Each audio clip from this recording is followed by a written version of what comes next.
Halo, apakah sudah kelihatan dan kedengaran? Aduh, mudah-mudahan udah ya, sorry. Technical problems. Buat yang semua udah nungguin, thank you banget malam ini. Tadi aku udah buka sedikit, cuman sayangnya ada kesulitan koneksi, bahwa malam ini kita mau ngobrol-ngobrol sedikit tentang dunia pendidikan. Menarik karena mungkin teman-teman ada yang memang bekerja di dunia pendidikan dan tertarik ingin lebih banyak tahu soal design thinking. Dan kenapa sebetulnya pikiran itu perlu didesain. Atau mungkin yang punya anak, punya saudara, punya ponakan yang lagi sekolah pengen tahu sebetulnya bagaimana mengajak mereka untuk berpikir lebih kreatif. Kita bisa ngobrol sama mas-mas mas-mas yang mau aku ajak ngobrol malam ini. Aku invite dulu ya. Ayo dong.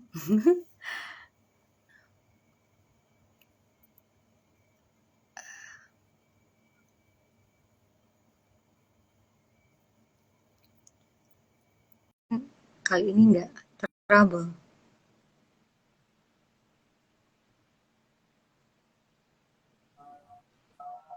Akhirnya. Halo.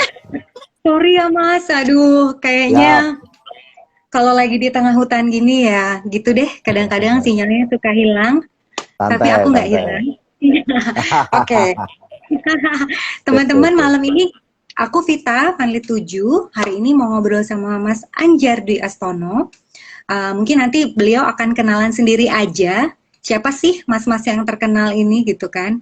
Kenapa dia Kenapa dia kita ajakin ngobrol malam ini buat ngomongin design thinking. Aku dulu inget mas kalau ngomongin pikiran tuh kayak Deddy Corbuzier mas. Tatap mata saya gitu, nggak gitu ya. Saya tahu. Coba anda lihat apakah sendok ini akan melengkung. Ya, Langsung tidur. Langsung tidur. langsung tidur. Oke, Mas Anjar sebelum ngobrol lebih panjang tentang design thinking, aku boleh dong Mas Anjar kenalan dulu. Mas Anjar nih angkatan berapa dari Vanlit dan berkecimpung di dunia apa? Apakah artis atau mungkin selebgram mungkin gitu? Monggo Mas Oke, silahkan. oke. Makasih Mbak Vita. Ini luar biasa ini. Ini saya dipaksa sebenarnya ini sama Pak Adesta untuk jadi pembicara ini. Padahal saya udah nolak-nolak loh. Oh, Jadi saya itu saya itu nolak-nolak karena posisinya bukan apa-apa loh. Aku belum ganti baju loh ini. Aku baru nyampe. 5 menit lalu baik. tuh baru nyampe gitu. Jadi ceritanya begini, aku masuk Vanlit itu barengan Kak Desta ya, itu berarti Vanlit 4 ya. Mm-mm. Saya untung bukan Vanlit 1, 2, 3 yang ngangkati batu bata untuk bangun kapel gitu. Kalau 4 udah jadi kapelnya, jadi prinsipnya udah beres. Nah, saya di Vanlit 4, terus kemudian saat ini saya jadi dosen di Kalbis Institute. Jadi itu yayasan Mm. milik Kalbi Farma yang memang Oh, bergerak di bidang pendidikan. Saya juga mm-mm. volunteer untuk Jarum Foundation untuk Oh, pengembangan SES namanya. Ini SES itu Social Emotional Skills. Nah, itu wow. kami Mm. biasanya menjadi bagian dari pendidikan. Jadi jarum untuk pendidikan gitu ya, jarum pendidikan Mm-mm. istilahnya. Nah, design thinking ini juga nanti ngobrolin design thinking ini sebenarnya bagian dari mata kuliah sebenarnya. Saya tuh sebenarnya nggak layak loh. Di sini tuh banyak yang jago-jago loh. Saya tuh merinding kalau Aduh. kalau ngomong tuh ngilu saya tuh kalau di sini tuh. Kayak nggaremi lautan gitu loh. Weh, tenang aja Mas. Pokoknya kalau udah diundang di Hippopolis Talks, itu berarti sudah cukup dianggap tua untuk memberikan pengalaman ke adik-adiknya gitu Mas. Iya, iya, iya. Kalau tua iya, kalau tua iya. Tua Oh itu ya, pasti, Pak. Oke, Mas, aku tuh sebenarnya tertarik Ya. tuh waktu baca Kalbis Institute karena Hmm. ternyata ada satu Hmm. cewek yang aku yakin banyak yang tahu, Anya Geraldine, itu ternyata Oh adalah iya, lulusan Kalbis Institute. Wow, aku jadi betul, penasaran betul. kenapa Anya milih kuliah di Kalbis gitu kan gitu. Aku pengen dikasih tahu lebih banyak sih Mas. Sebenarnya Kalbis ini berarti kan semacam universitas begitu ya Mas ya. Ya, Eh, universitas. apa-apa saja yang sekarang jadi jurusan-jurusan yang utama di Kalbis karena aku lihat di sosial media juga banyak apa mahasiswanya ikut kegiatan lomba-lomba dan sebagainya. Kayaknya seru deh. Boleh nggak di-share dikit, Mas? Oke, kalbis itu sebenarnya baru muncul, kata kalbis ya, baru muncul di 2011 sebenarnya. Oh, Tetapi sebelumnya mungkin teman-teman kenal dengan STY Supra dulu ya. Ada STY Supra, terkenal karena dia dulu juara-juara nyanyi, isinya orang-orang Batak semua. Katanya kan kalau orang Batak satu itu jadi tambal ban gitu ya. Dua, ini bukan menyudutkan tapi ini kan jok-jok orang-orang dulu ya. Satu tambal ban, dua main catur, tiga atau satu jadi pengacara gitu ya. Kalau gerombolan kan apa antara penyanyi kur atau penyanyi gitu ya, atau apa namanya pencoleng. Nah tapi dulu terkenal dengan Supra, lalu kemudian STY Kalbe, lalu kemudian berubah lagi. Nah jadi Kalbis itu kan managed by Binus dulu. Jadi dulu itu sempat menjadi apa ya, kata-katanya itu agak menyakitkan sih, tapi ya orang mau ke situ ya karena Binus gitu. Jadi kayak Binus KW gitu. Dulu karena managed by Binus, jadi kayak Binus KW gitu. Padahal saya dulu dari Binus gitu. Dulu saya dari Binus Inter. Dari situ. Jadi nah, kenapa beberapa dari apa alumni itu ya artis memang, kayak Anya Geraldine, Entong, tahu nggak Entong? Entong tuh. Apa? Komedian si Entong, ya, Mas? Atau si Entong. Oh, sorry aku nggak punya TV ya? Nggak punya TV ya? TV-nya belum berkelir. Oh, nggak nonton TV. Bagus. Saya juga nggak peduli sih sebenarnya. Saya juga nggak peduli sih sebenarnya mau ngajar siapa. Jadi beberapa artis memang ditinggal apa namanya belajar di situ. Terus memang yang diambil kebanyakan kalau artis ngambilnya komunikasi, bukan manajemen. Oh, gitu. Karena Kalbis waktu itu punya apa ya studio TV dan bagus studio TV-nya, bagus banget. Boleh gitu. kapan-kapan main lah. Boleh ya. Jadi kayaknya jurusan yang apa? Jadi salah satu jualannya Kalbis itu memang kayak jurusan komunikasi manajemen. Iya betul. Itu ada yang nyampu Ibu apa e-campus Fahri Muhammad katanya Entong. Oke ya, Rosa. Aku kurang update nih kayaknya. Oke deh. Nah di Kalbis itu memang aku lihat di beberapa sosial medianya itu kan ada apa ikut dalam berbagai kegiatan lomba-lomba ya Mas ya, dan di situ kayaknya banyak menang-menang gitu kan. Orang tuh kan kalau sekarang nyari sekolah itu lulusannya jadi apa sih gitu kan. Oh kamu ini di umur Kalbis yang sebenarnya nggak muda-muda banget ini, tapi ternyata Kalbis tuh banyak juga gitu prestasinya kalau aku lihat. Dan lumayan lah ya. Dan apakah memang dan kalau Mas Anjar sendiri di Kalbis ini ngajar apa Mas? Aku sebenarnya ngajar di manajemen. Sebelumnya aku koordinator mata kuliah umum. Jadi kayak karakter building gitu. Sebelumnya, terus kemudian karena disekolahkan, lalu kemudian ya manajemen yang akhirnya masuk di situ. Nah, kalau menang-menang sih sebenarnya memang ya kalau saya ngomong menang ya karena memang kita dulunya itu genjot marketingnya pakai menang itu. Kan posisinya sekarang kan posisi universitas kan sekarang tidak hanya menang gitu, menang lomba tapi ya di dalamnya nggak kuat dan sama aja. Jadi ini proses di awal memang kita harus banyak menang. Dan kemarin kita barusan menang satu kejuaraan internasional bagus itu ITEX 2022 di Malaysia.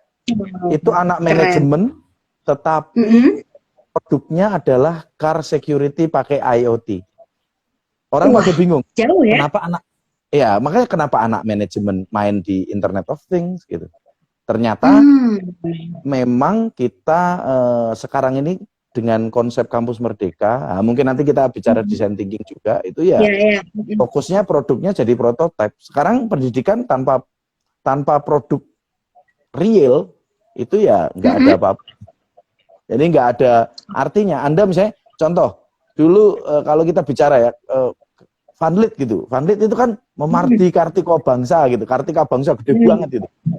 Terus lulusan Vanlit mau jadi apa gitu? Oh, menyebarkan api Vanlit. Itu kan hanya orang-orang pinter yang bisa memahami itu. Orang-orang yang umum kan menyebarkan api Vanlit itu bedanya cah Vanlit karo cah Debrito apa gitu. Itu kan Iya. bingung Iya, gitu iya, ya. Tapi iya. kalau apa namanya tempat kuliah pasti akan dilihat alumninya itu menghasilkan apa atau bekerja sebagai apa dan dia menciptakan apa. Nah, itu yang lalu kemudian jadi salah satu ininya apa kekuatan ya untuk Keunggulannya ya di Kalbis. Oke. betul. Tadi Mas udah mulai nyebut soal design thinking, which is itu topik kita malam ini yang bakalan kita obrolin panjang-panjang. Sebenarnya waktu Ya. aku baca design thinking tuh aku mikir Mas, maksudnya berarti pikiranku harus didesain seperti apa gitu dan siapa yang ngedesain? Maksudnya ini guru yang ngedesain atau saya yang ngedesain atau siapa? Mas kasih pengantar dulu deh. Sebenarnya Siap. design thinking yang menjadi salah satu keunggulan juga di cara pendidikan di Kalbis itu seperti apa sih, Mas Anjar? Oke, thank you. Ini pertanyaan sebenarnya ini pertanyaan berat, ini pertanyaan inti nih sebenarnya udah. Iya, iya. Jadi bukan pertanyaan pengantar ini. Ini Nanti pertanyaan pertanyaan inti. belakangnya banyak yang berat Gitu. juga. Iya. Itu sebabnya kamu lulus Vanlit. Oh. Itu sebabnya kamu. Oke, baik. Jadi design thinking itu di awal saya juga ketika membaca beberapa literatur tentang design thinking itu selalu bicaranya adalah dari creative thinking dulu. Jadi orang itu selalu berhadapan dengan masalah. Itu latar belakang pertamanya. Nah, orang itu kan punya pikiran ya, dianugerahi pikiran. Lalu pikiran itu digunakan untuk apa gitu. Manusia dari waktu ke waktu berevolusi untuk sebenarnya apa sih? Kan memecahkan masalahnya. Ketika dia berburu, meramu, ya zaman-zaman purba gitu ya. Dia menciptakan dari batu untuk menjadi kapak gitu ya. Terus kemudian punya zaman logam gitu. Kalau dulu kita belajarnya kan gitu ya. Nah, itu kan sebenarnya konsep yang dipakai oleh manusia untuk memecahkan masalahnya. Contoh dulu mungkin kalau dulu zaman dulu ya kita ngomongnya Adam dan Hawa tuh berpakaian nggak sih gitu kan? Katanya nggak berpakaian gitu. Iya, iya. Nah, tapi manusia purba juga kan kita berpikir oh dia nggak berpakaian itu. Terus kemudian supaya dia hangat, dia pakai apa gitu kan? Dia memecahkan masalah kan sebenarnya. Dia mencari cara supaya dia tidak kedinginan misalnya. Bahkan di kitab suci kalau kita ngomong kitab suci nih ya, Adam dan Hawa ketika dia merasa malu apa? Dia menutup dirinya, ngumpet gitu kan. Itu kan salah satu desain, salah satu cara otak kita secara natural itu memecahkan masalah. Nah, seringkali kita itu sekarang ini ya, karena sudah saking banyaknya cara memecahkan masalah, kita tuh sekarang ini malah bingung gitu. Gimana sih memecahkan masalah? Kadang-kadang karena panik, ya toh, pengen memecahkan masalah A malah sing A B C nggak terpecahkan tapi malah merusak masalah itu sendiri, menambah masalah. Contoh sederhana nih, misalnya kita mau mencari mencari tiket yang murah. Nah, kita udah nyari jauh-jauh hari itu. Nyari, besok juga pasti ada. Nyoba lagi nyari promo, besok juga ada. Padahal semakin dekat waktunya kita terbang, harga tiket itu kan semakin mahal gitu. Nah, itu jadi kayak kita tidak punya mekanisme, otak kita tuh kayak nggak punya mekanisme saat ini ya, tidak punya mekanisme untuk bisa memecahkan masalah itu tanpa design thinking. Nah, dimulai dari creative thinking atau critical thinking tentang wilayah sekitar, lalu kemudian ditambah dengan creative thinking. Jadi gimana sih supaya memecahkan masalah ini, tetapi juga memberikan added value atau nilai tambah pada pemecahan masalah yang saya berikan. Nah, ini nanti bahasaku rada dhuwur ya, added value ki rada bingung. Apa ya? Agak kurang sing nih. Tak golek. Karena itu bahasanya anak manajemen. Added value ki nilai tambah sih sebenarnya. Jadi kayak kalau misalnya gini, onde-onde nak dikei Oke, klepon dikei gula pasir ya. Gula pasir itu added value. Klepon sendiri tidak dikasih gula pasir juga enak gitu. Tapi kalau ditaburi gula pasir itu menjadi lebih enak. Donat misalnya. Donat yang biasa itu kalau nggak dikasih gula putih itu gula halus ya nggak popo jane. Enak-enak wae kan. Enak saja gitu. Tapi kalau dikasih gula itu sebagai added value gitu. Added value itu sesuatu yang menambah saja value-nya. Oke. Nah, Mas, tadi kan Mas sempat bicara tentang proses evolusi dan sebagainya. Sebetulnya ini aku agak agak kesana dikit ya. Ya, Berarti design thinking itu sebetulnya secara evolusioner memang akan kita pelajari ya sebagai manusia, sebagai mekanisme betul. adaptasi, atau memang harus berapa banyak persen perubahan internal dengan dibanding dengan lingkungan gitu, Mas? Kalau kalau si design thinking ini. Oke, design thinking ini sebenarnya naturnya manusia. Jadi sebenarnya Hmm, naturnya manusia hanya dia distrukturkan gitu loh, ya, diurutkan. ya, Jadi ya, ya, ngerti. manusia kan seringkali ada loncatan-loncatan logika ya. Karena kan kita sudah saking banyaknya hal yang kita ketahui gitu. Sehingga ketika berpikir A, kadang-kadang kita loncat langsung nih. Berasumsi bahwa, oh baik-baik aja. Contoh misalnya, apa itu gelap gitu. Nah, gelap kan kadang-kadang orang, nah ini agak filsafat ya. Apa itu gelap gitu ya. Lalu kemudian banyak orang bilang, oh, gelap ya berarti rano penerangan gitu.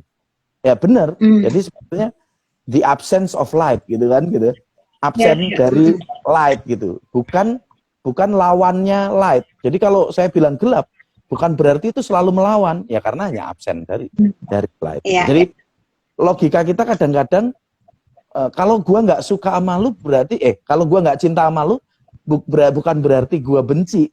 Benar kan? Ya. Bener Ya, dong? ya. Misalnya gini, aku Ya. nggak cinta sama kamu loh. Bukan berarti aku langsung, oh benci berarti kamu. Oh enggak. Bisa jadi biasa aja, be friend gitu ya. Ya, Be friend nggak gitu. ada. Nah Jadi ini, kalau di kedokteran tuh juga kita bicaranya tentang paradigma sakit dan sehat tuh, Mas. Jadi misalnya kamu nah, pengertian kamu sehat itu apa? Sehat itu kalau kamu nggak sakit aja kah? Atau sebetulnya lebih luas daripada itu? Ketika mentalmu senang, walaupun kamu punya masalah, tapi kamu tetap sehat. Jadi apa paradigmanya memang jadi luas. Mas Anjar, tadi kan bilang sebetulnya design thinking ada creative thinking, terus ada apa satu lagi tadi? Itu critical thinking. critical thinking. Itu tiga itu menjadi satu kesatuan atau sebetulnya salah satu?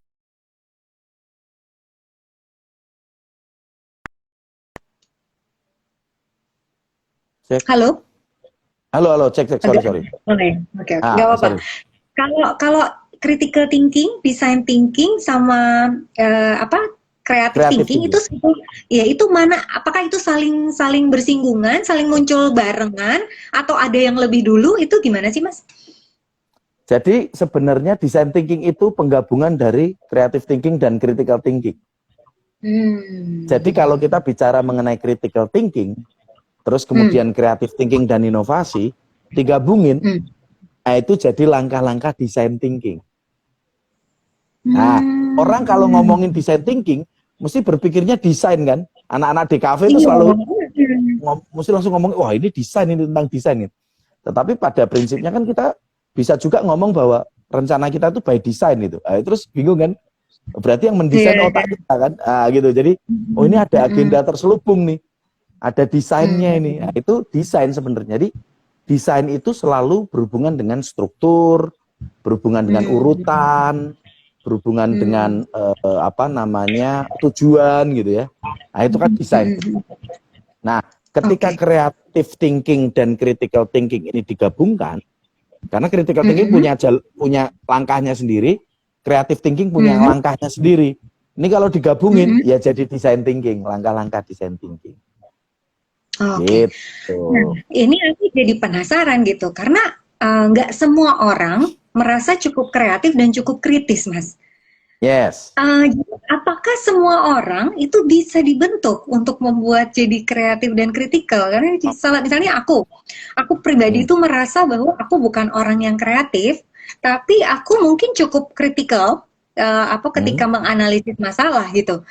Jadi gimana Mas? Apakah harus dibentuk dulu kepribadian kreatif dan kritikal atau bisa kita leap langsung ke desain? Oke. Sebenarnya nggak ada orang nggak kreatif. Coba aku uji kamu ya. Aku uji kamu Oh nih. gitu. Aduh, Katanya nggak kreatif jangan. nih. Aku uji kamu. Oke. Aku uji ya. Ujinya nggak susah. Ujiannya gini. Oke. Bayangkan ban mobil. Bisa ya? Ya. Oke. Kalau kamu kritikal pasti akan berpikir banyak hal. Oh, ban itu terbuat dari karet, kawat dan lain sebagainya. Ya. Itu anak-anak kritikal gitu. Anak Vanlit biasanya jatuh di situ. Ya, terus Ngomong begitu. judgmental. Ya, Terus karena aku kenal banyak orang yang dari Vanlit yang begitu gitu. Tapi juga ada yang jatuhnya di yang satunya lagi, kreatif gitu. Nah, sekarang gini, caranya supaya kreatif, saya uji. Kalau lihat ban, terus kemudian ban itu ban bekas, kira-kira bisa dibuat apa supaya ban itu laku? Saya jual, kalau ban bekas kan paling dijual 1.000, 2.000, 5.000, 10.000. Ban bekas halus banget ya, halus banget nih. Halus banget, bukan yang masih ada kembangannya kan, kalau dijual masih mahal ya. Ini benar-benar halus, benar-benar wis nggak bisa dipakai gitu ya.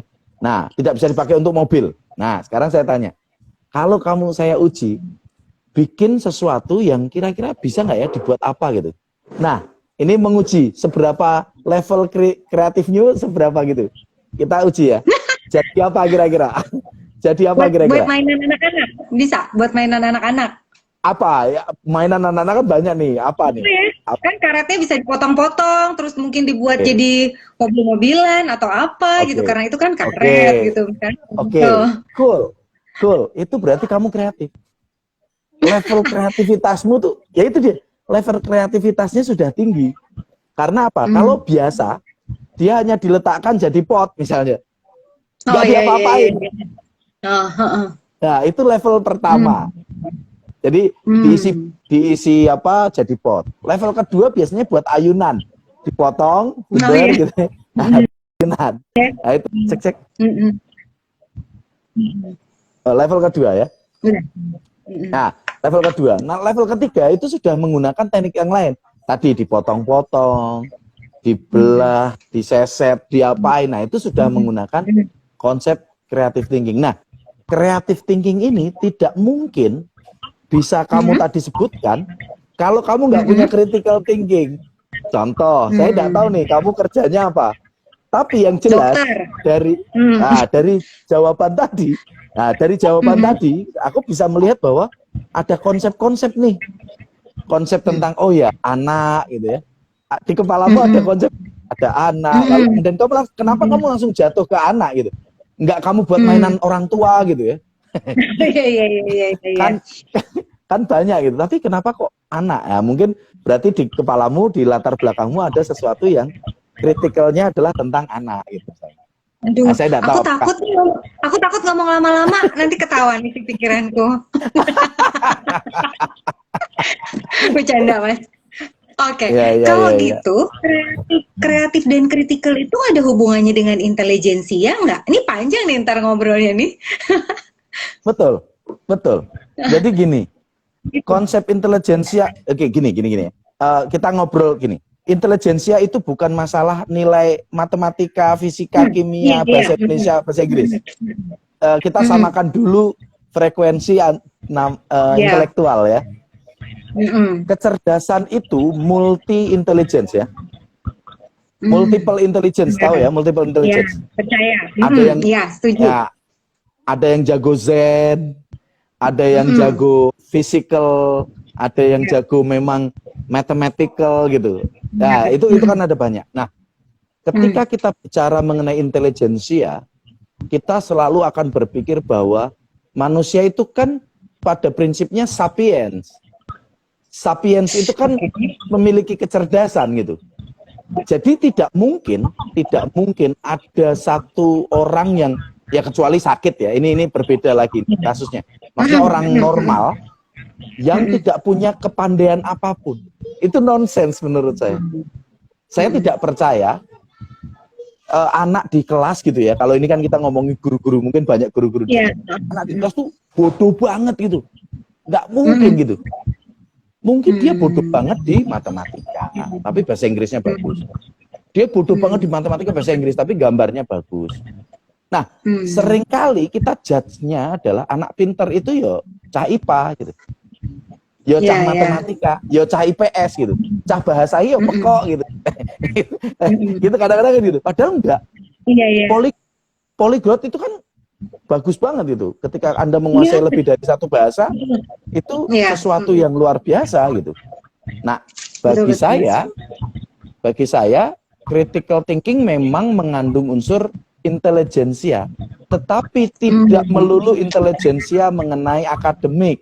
Nah, itu yang harus kita samakan. Ya. Tidak selalu akademik. Yang justru harus kita pahami adalah creative thinking dan juga critical thinking itu dimulai dengan cara mendisiplinkan pikiran. Terkait apapun. Nah, kalau pikirannya sudah disiplin, baru lalu kemudian struktur design thinking itu terjadi. Kalau kita nggak disiplin nih, nah itu yang jadi masalah. Coba, saya rasa semua pernah skripsi kan ya? Pernah skripsi ya? Nah, skripsi itu kan kadang-kadang kita diejek-ejek, kamu gimana sih cara berpikirmu nggak terstruktur gitu. Iya. Nah, itu karena kita tidak mendisiplinkan pikiran kita. Kalau disiplin, nah itu enak pasti. Bab 1, 2, 3, itu kan ada urutan. Begitu, jadi design thinking ya bisa dipakai juga untuk membuat skripsi. Bisa nggak? Bisa.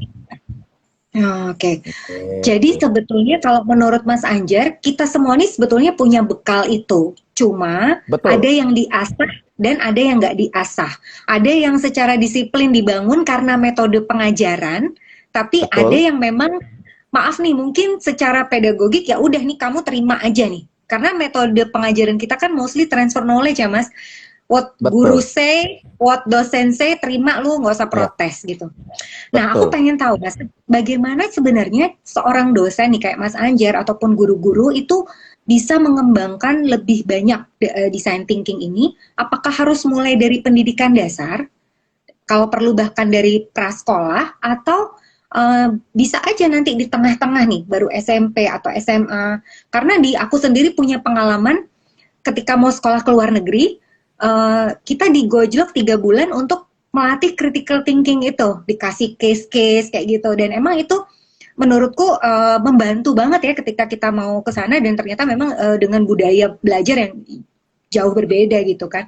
Ternyata, tapi kan mungkin nggak semua orang bisa dengan persiapan yang pendek begitu ya Mas. Jadi apakah memang ini harus dimulai dari rumah, dari TK, atau dari kapan sebenarnya Mas? Oke, bebas sebenarnya. Design thinking itu tidak memiliki konsep yang harus lebih baik memang dari awal ya. Karena kan mendisiplinkan itu kan karena kebiasaan gitu. Contoh sederhana, kamu tadi kan mengatakan bahwa sebelum kamu keluar negeri kamu digojlok gitu. Itu kan sistem SKS sebenarnya, sistem kebut semalam, di mana ya manusia dibuat adaptif gitu dengan keadaan seperti itu. Jadi kayak semacam inkubasi gitu, masa inkubasi atau di dalam inkubator pengembangan metode belajar gitu ya. Nah, kalau bisa di aku selalu mengatakan bahwa bisa dimanapun. Itu sebabnya aku selalu mengatakan tidak ada kata terlambat untuk belajar design thinking. Bahkan untuk guru. Sekali contoh ya, tadi dirimu sudah mengatakan selalu ada konsep transfer knowledge. Padahal transfer knowledge itu paling rendah. Bayangkan, konsep belajar dengan konsep transfer knowledge, saya mentransfer knowledge ke dirimu, itu adalah konsep tradisionalis paling ortodok. Dan itu harus sudah ditinggalkan.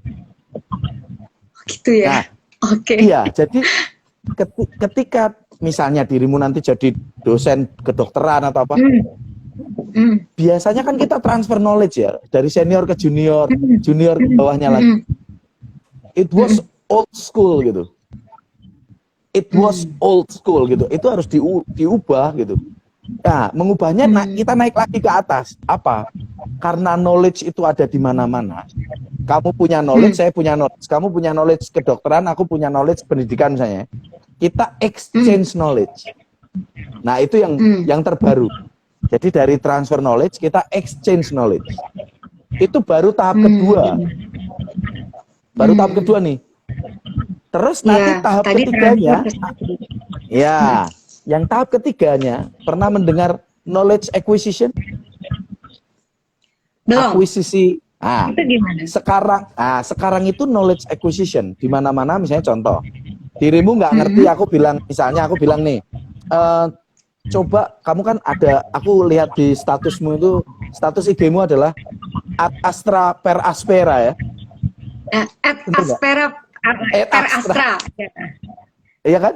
Per aspera ad astra, betul. Bukannya ad astra per aspera. Per aspera ad astra ya, apa? Through the hardships to the stars. Oh ya. Kalau nggak salah. Ya, Ya, gitu deh. padahal dibalik-balik nggak apa-apa. Kamu nggak tahu Oh kan gitu bahwa ya. bahasa Latin itu dibolak-balik nggak apa-apa. Boleh ya. Maklum. Ya, jadi, nah itu dia. Itu knowledge itu kan ada di mana-mana ya. Ya, ketika tadi saya bilang begitu, kamu kan mengambil Latin itu dari sana, saya mengambil dari sini. Jadi bahkan dirimu pun bisa mendapatkan ilmu bukan dari guru, bahkan dari pengalamanmu sendiri, dari Google, dari macam-macam resource-nya. Nah, artinya itu kamu mengeklaim pengetahuanmu yang kamu dapat dari tempat lain gitu. Makanya disebut akuisisi. Knowledge-nya diakuisisi, diambil gitu, di snap gitu ya.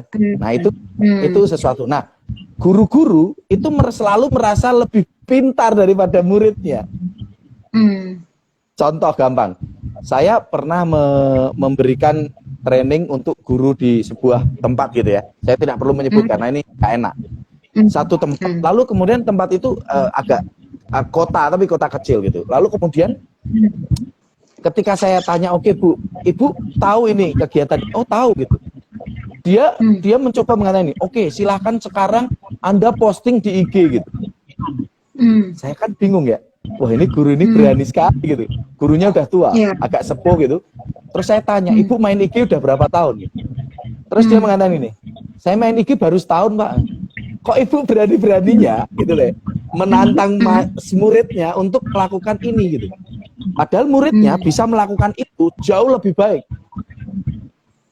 Nah, akhirnya saya bilang gini, Bu, coba tantang anak-anak, bebas.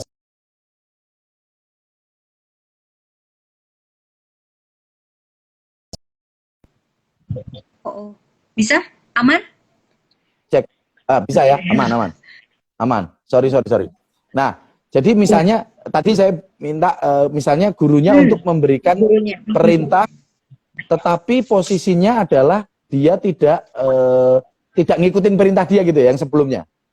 Nah, jadi ketika dia dibebaskan, postingannya jauh lebih berwarna-warni dan jauh lebih baik dibandingkan dengan yang kalau ditransfer knowledge saja. Ini loh, postingan begini gitu. Nah, itu akhirnya kita sebut sebagai knowledge acquisition. Itu sudah tingkat lumayan tinggi. Biasanya itu sekarang dipakai untuk itu. Yang tertinggi ada knowledge co-creation. Wah ya. Kalau itu gimana tuh Mas? Nah, apa itu knowledge co-creation? Biasanya kita cuma tahu doang. Oh ya, oke, saya udah tahu irigasi kayak begitu. Oh, saya udah tahu nih bedah nyontek orang kayak begitu gitu. Suntian, saya tuh kenal suntian di Indonesia ya. Sering itu posisi dari saya kecil sampai sekarang itu nggak berubah bentuk. Saya nggak tahu kenapa. Saya nggak tahu kenapa. Emang nggak boleh ya kalau berubah bentuk? Boleh nggak kalau misalnya bentuknya tuh tembakan gitu, gitu. Boleh nggak? Sebetulnya ada beberapa jenis, iya. Oke kan? Artinya saya nggak tahu mengapa ketika itu kayak tembakan gitu orang panik gitu. Padahal biasa aja, boleh tembakan, boleh bentuk apapun kan sebenarnya. Yang penting bahwa itu fungsinya untuk menyalurkan cairan dari dalam situ ke dalam tubuh gitu ya.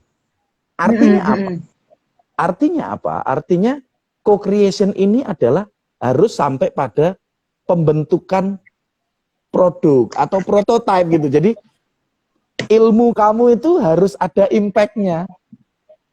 Yang sering kali kita lakukan misalnya gini. Kita ambil lah, misalnya kenapa kok dulu saya nggak tahu ya, angkatanmu tuh ada nggak ya yang apa tuh suruh bikin tulisan tuh loh, karya monumental tuh. Ada. Karya monumental. Yang kayak karya tulis gitu kan ya. Betul. Ada karya tulis, ada juga yang bikin apa patung atau meja atau apapun gitu ya. Nah, pertanyaan saya, kenapa kok Van Lith bikin itu? Mungkin banyak orang yang nggak tahu. Saya baru menyadari setelah saya belajar ini gitu. Jadi ketika saya tahu bahwa ilmu itu harus ada sesuatu yang nampak, yang berimpact, entah bentuk tulisan, entah bentuk prototipe Hmm. barang gitu yang nampak. Gunanya untuk apa? Untuk ketika nanti kamu pas ditanya gitu, apa sih hasilnya kamu keluar dari Funded? Apa sih? Hmm. Kalau kamu hanya Hmm. keluar dari Funded hanya punya ide, oh ya saya punya ide tentang kemanusiaan, tapi tidak pernah Hmm. nyampe pada tindakan kemanusiaan. That was only ya idea gitu. Itu sebabnya Plato Hmm. dan Aristoteles itu berkelahi ya di situ. Hmm. Hmm. Sama-sama gurunya Oh, Socrates, gurunya namanya Socrates, ya. iya. Plato itu muridnya, Plato itu punya murid namanya Aristoteles. Itu urutan tuh. Nah, Plato itu Hmm. hanya punya konsep ide. Semua itu di dunia ini hanya ide gitu. Sedangkan Aristoteles selalu mengatakan gini, enggak Pak Guru, saya nggak sepakat dengan Pak Guru. Pak Guru mengatakan semuanya ide, enggak. Padahal ada yang namanya materia atau barang. Hmm. Nah, sehingga ketika kamu memikirkan barang, benar nggak bahwa itu ada idenya? Betul. Di belakang barang itu pasti ada ide. Anggaplah contohnya gini, saya kasih gambaran nih. Hmm. Iya. Coba kamu pikirkan bahwa semua kursi di dunia dibakar. Masih ada ide Iya. kursi nggak di kepalamu? Masih ada ide kursi nggak Iya. di kepalamu? Ide kursi, Masih. ide. Kunci itu Nah, oke. tempat duduk kan? Iya, betul. Iya. Artinya, ide itu tidak bisa hilang. Ya, Ide ya, itu ya. tetap. Nah, sedangkan Hmm. materi yang berubah-ubah. Itu sebabnya dalam design thinking nanti ada ideate, ada langkahnya. Ideate, terus prototyping. Nah, itu urutannya ada 5, ada 5, ada 5. Tak terangin dulu ya, Gimana? 5. Langsung aja. Iya, Mas. Langsung aja ya, oke. Yang pertama itu adalah empathize. Empathize itu kayak cuman observasi gitu loh. Iya. Memecahkan masalah itu pertama dengan melihat masalahnya. Seringkali orang salah melihat akar masalah. Oke. Akar masalahnya babi, kemarin ada yang ribut ya, babi Ambo. Terkenal tuh. Iya, iya. Ngelihat gak? Jangan-jangan gak ngelihat lagi nih. Babi Ambo gak tahu ya? Kayaknya aku nggak tahu deh. Oh, Kurang gaul nih. babi Ambo itu masakan Padang tapi rendangnya pakai daging babi. Oh, rendang babi. Iya, iya. Ya. Oh. Nah, itu Ya. dari IG-nya babi Ambo. Iya, iya. Oke. Nah, pertanyaannya, akar masalahnya apa sih? Banyak orang mengatakan, wah itu haram. Kenapa lu pakai orang Padang ininya apa namanya? Ininya babi gitu Babi. ya. Sebenarnya akar masalahnya bukan itu. Akar masalahnya adalah keranah budaya dari leluhur gitu. Dari waktu ke waktu yang sudah memang benar-benar itu benar-benar apa ya? Melekat di batinnya orang Padang. Itu sebabnya observasi itu penting. Yang jadi masalah itu apanya sih gitu.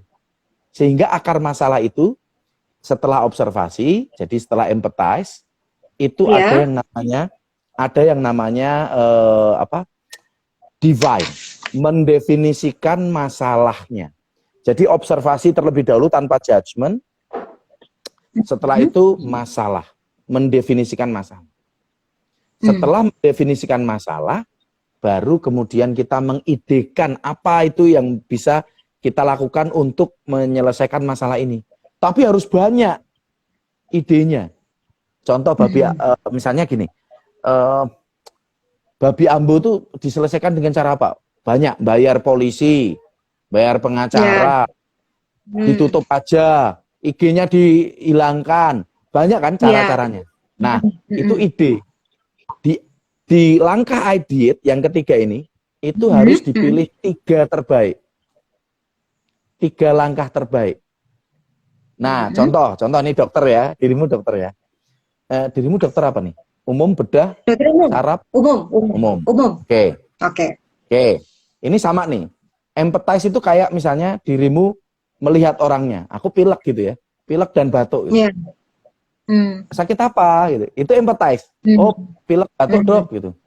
Oh, udah berapa lama? Itu adalah empathize. Sampai disenterin kerongkongannya, terus dipencet-pencet pakai stetoskop gitu ya. Ya, konsepnya seperti itu. Itu empathize. Mendiagnosa. Baru dokter kan pasti mendefine kan? Sakitnya apa? Itu define ya. Betul. Mendefine. Akarnya apa nih? Oh, dia Iya. batuk pilek panas-panas itu bukan karena batuk. Dia ternyata keradang Hmm. tenggorokan. Karena Iya. ada luka putih di tenggorokannya misalnya, gitu Hmm. ya. Iya. Nah, itu Hmm. mendefine, oh ini akar masalahnya. Nah, Hmm. idenya kan banyak. Obat kan dokter punya banyak jenis obat kan. Tergantung dokter Iya. dekat dengan farmasi apa gitu. Ini Hmm. kan masalah. Jadi kalau farmasinya dari Hmm. Kalbe ya berarti obat-obat Kalbe yang diusulkan ya kan. Hmm. Kalau dekat dengan Hmm. kimia farma ya kimia farma gitu ya. Nah, Iya. artinya Hmm. iDiet itu berarti dikasih 3 atau berapa yang terbaik, Hmm. obat terbaik. Hmm. Hmm. Nah, itu Hmm. iDiet. Prototipenya adalah dokter menuliskan resep. Iya, Ilmunya prototype dokter ya. diturunkan dalam resep tadi. Resepnya Hmm. ini. Belajar bikin resep ada nggak di kedokteran? Ya ada. Kalau Iya. nggak ada, nggak mungkin bisa bikin sampai prototipe itu. Nah, Iya. Iya. obat itu ketika resep sudah dibuat, dokter mengatakan apa?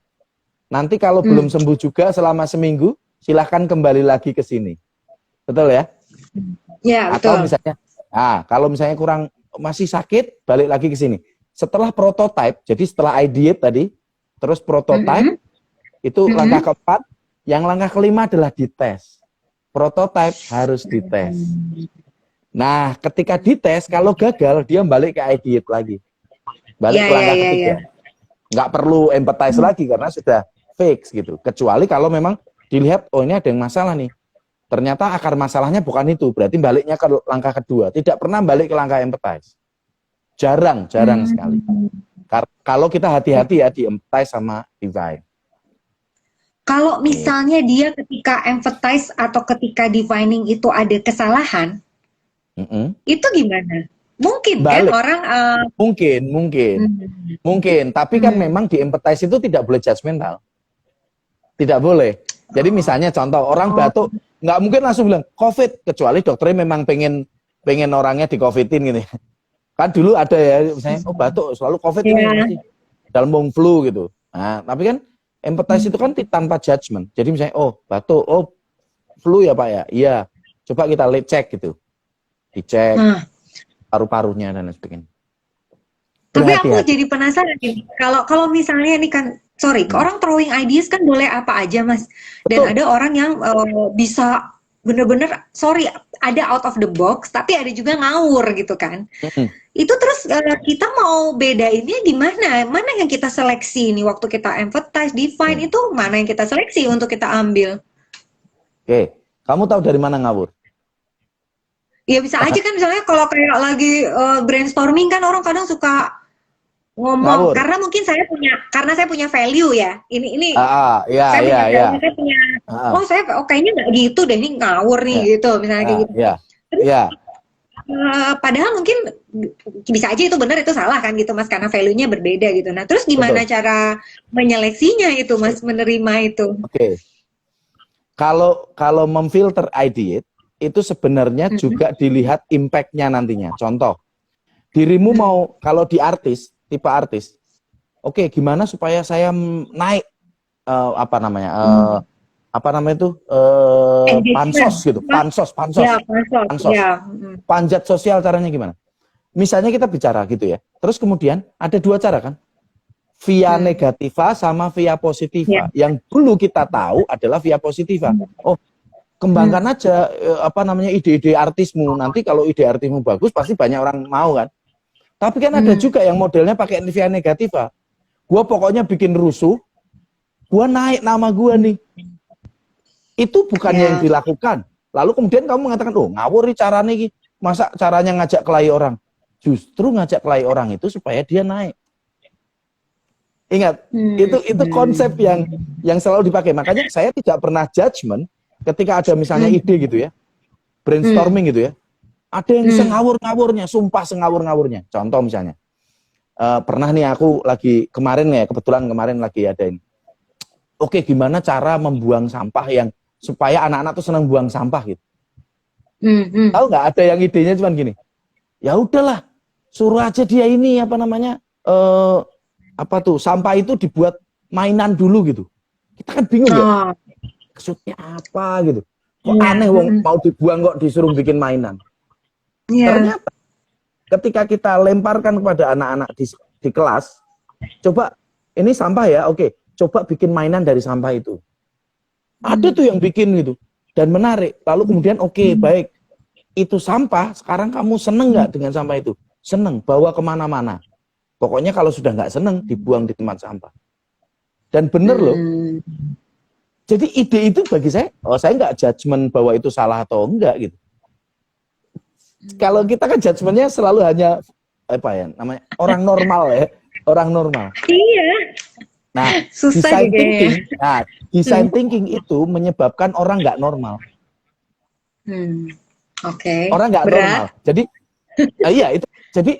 Jadi contoh misalnya, kenapa anak-anak di kafe, orang-orang di kafe itu selalu nyeleneh, orang-orang budaya deh, orang seniman yang gondrong rambutnya terus kacamatanya kudu ono sing bunder kene kotak gitu. Ada loh kacamata frame-nya itu kotak sini bunder. Ini gue ngopo gitu. Tapi bagi mereka nyeleneh itu adalah sebuah konsep design thinking. Bahwa saya berpikir, saya melatih, mendisiplinkan pikiran saya untuk selalu kreatif. Saya nggak boleh berhenti kreatif. Ini susah nih karena aku yakin kayak Mbak Sinta ini kan guru ya gitu ya.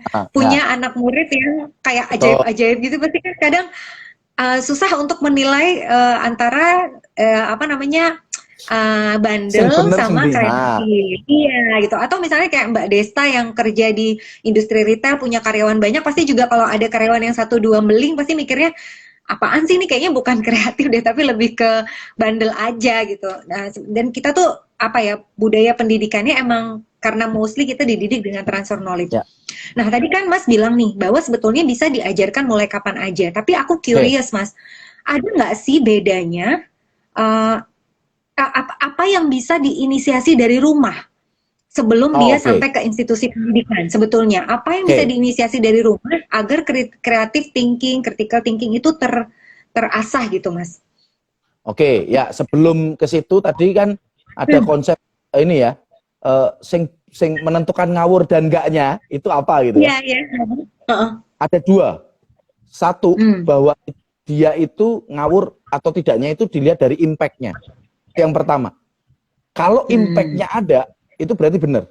Nah, impact-nya yang mana kan begitu kan? Impact yang kemana nih? Kalau impact-nya mau ada impact-nya wong nesu gitu, kue dikeprui.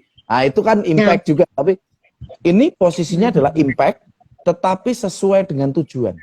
Tujuanmu dari awal apa? Mendiagnosa penyakit. Pakai cara apapun sing sak nyeleneh-nyelenehnya, sejauh dia punya impact dan juga sampai pada tujuannya, itu benar. Bocah nakal, bocah nakal dengan cara apapun dia melakukan, tapi dia sampai dan impact-nya cukup baik. Itu ini. Nah, kalau tadi pertanyaanmu yang tentang rumah, itu dilatih di empathize dan divine. Bisa sampai ideate karena tergantung orang tuanya punya waktu atau tidak. Kalau empathize tuh biasanya kalau di rumahnya, mbok coba tuh dilihat di rumah itu pada berantakan gitu kok pada diem aja.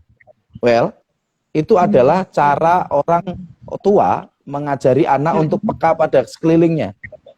Itu sebabnya Van Lith selalu mengatakan pekalah pada sekelilingmu, itu empathize sebenarnya. Ini melatih design thinking dalam konteks yang lebih besar. Jadi latihlah anak-anakmu untuk melihat kanan kirimu. Ada apa sih sebenarnya? Ada fenomena apa sih? Fenomena kalau kopi panas itu selalu berasap. Anak kecil selalu bertanya, ini kenapa ya? Atau bahkan dia curious dengan langsung memegang. Lalu ketika dipegang, dia kan juga judgement, dia itu panas atau enggak gitu. Ketika dipegang dia sakit gitu. Lalu dia mendefine, oh ya ini panas namanya. Nah, lalu define kan dia. Nah, lalu kemudian kalau anak-anak itu sampai pada define saja biasanya. Oke, kalau itu berantakan kamu harus ngapain? Kalau ini gelap kamu harus ngapain? Kalau ini kotor harus diapain? Nah, itu saja membuat itu konsep bahwa dilatih karena kan kita punya panca indera dan itu empathize banget sampai pada define. Nah, lalu kalau di sekolah itu sampai pada tahap di mana oke, empathize baca buku. Itu kan pengetahuan ya, baca buku atau Iya. coba main. Kalau di Finlandia banyakan main, suruh main ngobrol gitu ya, karena dia men-sharingkan pengalaman. Nah itu empathize, tanpa judgment. Setelah itu baru mendefine apa sih masalahnya. Oh kamu tuh begini, oh pohon itu kalau musim dingin gugur gitu ya, sebelum musim dingin gugur gitu. Nah itu kan dia memahami konsep-konsep itu. Baru lalu kemudian meng-idea, apa sih dari masalah-masalah yang saya hadapi, sebenarnya saya harus apa nih. Nah itu sekolah harusnya sudah bisa. Guru juga sama. Guru nih, ini ada yang bertanya nih, kalau orang tuanya apatis, ini murid saya, ini mahasiswa saya nih, kayaknya mahasiswa saya ini bahaya banget. Kalau dia juga orang tua, dia udah punya anak. Oke. Kalau orang tuanya apatis gimana Pak? Ya menurut saya ya kalau orang tuanya apatis ya kita nggak bisa pakai step design thinking. Design thinking itu adalah semuanya aktif. Nggak mungkin. Guru sekarang gimana mungkin orang bisa design thinking kalau di kelas ya oke, gurunya menang, kabeh muridnya menang. Gimana? Nggak mungkin toh, nggak mungkin. Jadi tetap ada aktivitas. Jadi dimulai dari empathize, define. Nanti kemudian di sekolah ideate. Itu kelemahan sekolah-sekolah yang tidak pernah menjadikan kelasnya penuh dengan ide. Saya kutukin benar itu. Kalau kelasmu itu tidak mengeluarkan ide, berarti kamu tidak sampai pada tujuanmu mengajar. Tidak sampai ide. Oke. Oke, jadi kan tadi Mas, aku tuh penasaran. Jadi kan tadi dibilang yang orang tua yang apatis tidak bisa mengajarkan itu gitu. Jadi apakah orang tua atau guru atau dosen itu memang sudah harus mengalami dulu baru bisa ngajarin? Enggak. Artinya gini, kalau dia dididik dengan cara pedagogik yang 1-2 kan gimana Mas? Atau gimana? Gini. Kalau orang tuanya itu secara pedagogi dia tidak mampu memahami ya. Tetapi kan dia kan tidak hidup dengan orang tuanya saja selama sepanjang waktu hidupnya dia. Dia pasti ketemu orang lain kan. Dia sekarang gini. Dirimu apakah belajar hanya dengan orang tua? Kan enggak, ada guru, ada temanmu, bahkan kamu pernah belajar dengan temanmu lebih banyak daripada dengan gurumu, atau dengan lingkunganmu, atau dengan pengalamanmu sendiri. You experience it. Makanya kan di design thinking ini itu melewati yang namanya inquiry, belajar inquiry, ABCD itu loh. Pernah tahu nggak? Iya, pernah dengar. A itu amati, B itu lalu bertanya, C itu cari, D diskusi, E itu evaluasi gitulah ya, kurang lebih gitu. Nah, selain inquiry, dia juga harus sampai pada tahap di mana design thinking itu mengerucut gitu, pikirannya dipakai terus gitu. Gak mungkin orang nggak pernah pakai kecuali uangnya kecapean, brain drain ya. Apa tuh brain drain itu apa ya? Bolong uteknya gitu. Kalau kelelahan. Saya rasa kita pernah juga ya, misalnya pulang dari kantor gitu lelah banget, pulang gitu bener-bener pengen istirahat gitu. Itu blank, itu oke lah. Tapi kalau orang yang masih punya kesadaran, mindfulness-nya masih tinggi, saya rasa semua akan bisa dilihat gitu. Oh ya aku capek, aku pengen ben aku ra capek ya, adusah gitu. Mandi ya gitu ya. Supaya saya nggak capek, saya mandi air hangat gitu, kasih garam. Kenapa kok garam? Konsep di kepala a priori di belakangnya atau prior knowledge-nya di belakang kan, pakai garam supaya mineral-mineralnya juga ikut ini. Saya nggak tahu ya apakah benar atau tidak. Tapi itu pengalaman kan gitu. Itu dari pengalaman. Pengalamannya dokter bisa diceritakan ke saya juga menceritakan pengalaman saya, sama kan? Berarti itu exchange knowledge tadi kalau kita ngomong. Tetapi persis disitulah sebenarnya orang belajar. Jadi ketika tadi dokter mengarahkan saya, berarti harus orang tua, guru dan ini, enggak. Lagi-lagi kita keliru, kan? Karena kita melihat bahwa kita itu semua pembelajar. Jangan lalu mengatakan bahwa guru itu segala-galanya. Kalau anaknya nggak pintar berarti gurunya. Tunggu dulu. Tunggu dulu, karena begini, bisa jadi lingkungannya, bisa jadi teman-temannya, Lingkungan maksudnya lingkungan yang bukan orang ya, lingkungan tempat Iya, iya. tinggalnya gitu. Bisa jadi orangnya. Kalau kelasmu itu tidak pernah ada tempel-tempelan, gimana kamu mau belajar sesuatu? Kalau ada tempelan, paling enggak saya ingat, oh ya, apa nih kata-kata quotes gitu. Itu sebabnya sekolah-sekolah Katolik selalu punya tempelan dinding berupa quotes. Gunanya untuk apa? Paling enggak kalau pagi baca, ini kenapa sih quotes ini nongol mulu di kepala gue? Ya karena itu memang dibuat begitu, secara alam bawah sadar ditanamkan. Itu makanya Mas, kita selalu jadi gimana? kan tadi sempat kayak bandingin mengutuk sekolah yang memang tidak mengajarkan itu. Aku adalah produk 90 yang mostly pengajaran yang aku terima adalah transfer of knowledge. Ketika aku sudah sekolah di mana-mana gitu ya, sekolah di Jawa, sekolah di luar, sebenarnya sorry nih, ini pengalaman kita baik-baik aja dan kita tuh malah termasuk anak-anak yang di luar tuh bagus lah gitu ya nilainya gitu, dan bahkan terkenal nih bahwa misalnya kalau di kelas statistik dulu kalau anak Indonesia sama anak Cina tuh pasti pinter-pinter gitu. Artinya kan pinter nih dinilai secara value ya Mas ya. Aku ntar di debat lagi nih kalau aku bilang pinter beda konsep gitu. Tapi kan sebenarnya berarti anak-anak yang dididik dengan cara biasa itu baik-baik saja. Apakah ada yang salah dengan pendidikan yang transfer of knowledge kalau menurut Mas Anjar?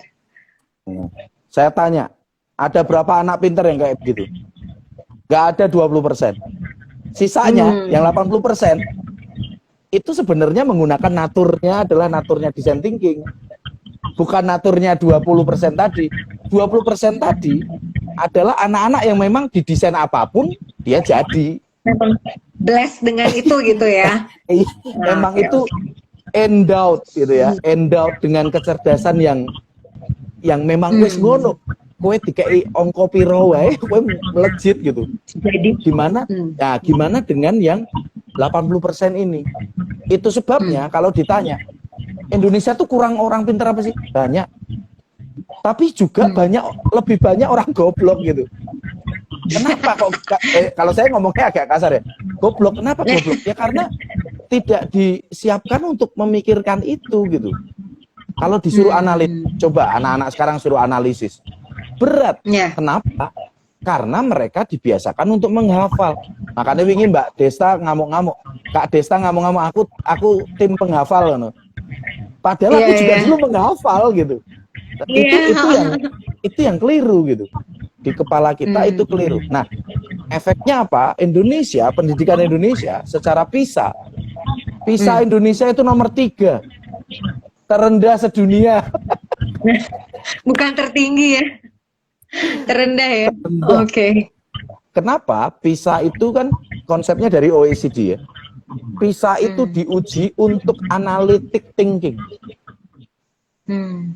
Kita bukan analytic thinking. Kita itu adalah apalan thinking gitu. Iya. Memorize thinking gitu. Contoh, metamorfose gitu ya. Kita ngomong metamorfose gitu. Itu dulu kita ngapalin kan? Iya, habis jadi ulat jadi pulpa jadi apa gitu. Karena kita tidak diajarkan untuk experience it. Sehingga ketika ditanya impact-nya apa sih belajar mengenai mengenai metamorfose, kita hanya mengatakan oh ya wajib karena saya harus dapat nilai dari metamorfose. Padahal kalau di luar metamorfose itu dianggap sebagai sebuah prinsip. Semua makhluk hidup mengalami yang namanya metamorfose. Nah, lalu kemudian itu yang diajarkan sebagai design thinking atau analytic thinking ya. Itu jadi kita konsepnya. Betul. Iya, jadi konsepnya. Iya. Betul. Kalau memegang prinsip, orang tidak mudah lupa. Tapi kalau memegang hafalan, orang mudah. Banyak yang lupa. Mas, tadi kan Mas sempat nyebut Vanlit itu udah punya metode-metode, disuruh bikin karya monumental, terus sempat menyebut beberapa sekolah lain juga.